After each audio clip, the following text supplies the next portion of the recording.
মহান বিজয় দিবস উপলক্ষে চট্টগ্রাম জেলা স্টেডিয়ামে কুচকাওয়াজ অনুষ্ঠিত হচ্ছে। এই মুহূর্তে সেখানে আছেন রিপোর্টার শফিকুল আলম। সরাসরি যাচ্ছি তার কাছে। শফিকুল,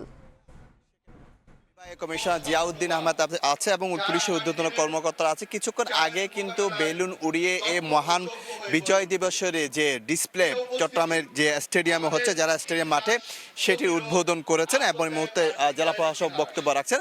আমরা জানিয়ে রাখি, এই যে আপনি দেখতে পাচ্ছেন এখানে বিভিন্ন আইন শৃঙ্খলা বাহিনী, পুলিশ, এই যে আনসার সদস্য, বিজিবি, এই যে সব সংস্থার সমন্বয়ে কিছুক্ষণ পরে কিন্তু এই জেলা স্টেডিয়াম মাঠে একটি ডিসপ্লে হবে, মনোমুগ্ধকর ডিসপ্লে, যেটি একটি দেখার মতো।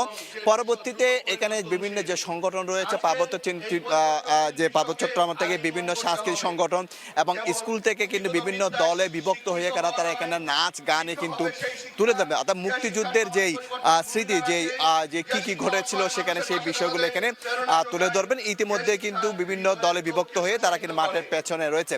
তো জেলা প্রশাসনের পক্ষ থেকে, সিটি কর্পোরেশনের পক্ষ থেকে, বিভিন্ন সংস্থার পক্ষ থেকে কিন্তু আজকে বিজয় দিবস উপলক্ষে নানা কর্মসূচি পালন করা হচ্ছে। ডিসি পার্কে কিন্তু সেখানে কিন্তু জেলা প্রশাসক কিছুক্ষণ আগে অর্থাৎ ভোরে কিন্তু সেখানে ফুল দিয়ে শ্রদ্ধা নিবেদন করেছেন। সেখানে মেয়র গিয়েছিলেন এবং পুলিশ ঊর্ধ্বতন কর্মকর্তারা দিয়ে, অর্থাৎ চট্টগ্রামের বিভিন্ন এলাকায় কিন্তু বিভিন্ন জায়গায় কিন্তু এই যে আজকে মহান বিজয় দিবস ওকে শহীদদের প্রতি শ্রদ্ধা নিবেদন জানানো হচ্ছে এবং বিভিন্ন স্মৃতিসৌধ কিন্তু ফুল দিয়ে দেওয়া হচ্ছে। আমরা ভোর থেকে দেখেছিলাম চট্টগ্রামের যে ডিসি পার্ক রয়েছে সেখানে কিন্তু মানুষের ঢল, সর্বস্তরের মানুষ সেখানে গিয়েছেন এবং কিছুক্ষণ পরে কিন্তু বিকেল 10টার দিকে, সকাল 10টার দিকে টিটো ইনস্টিটিউটে আরেকটি মুক্তিযোদ্ধাদের পুরস্কার বিতরণী একটা অনুষ্ঠান রয়েছে চট্টগ্রাম সিটি কর্পোরেশনের পক্ষ থেকে।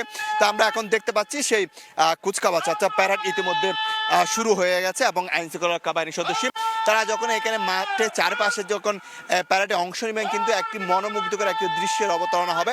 মূলত এই যে প্যারেড, সেই কুচকাওয়াজ, সেটি দেখার জন্য কিন্তু এখানে হাজারো দর্শকরা এসেছেন এই মাঠে। তো এই ছিল আজকে মহান বিজয় দিবস উপলক্ষে চট্টগ্রাম থেকে সর্বশেষ তথ্য। সরাসরি যুক্ত ছিলাম চট্টগ্রামে।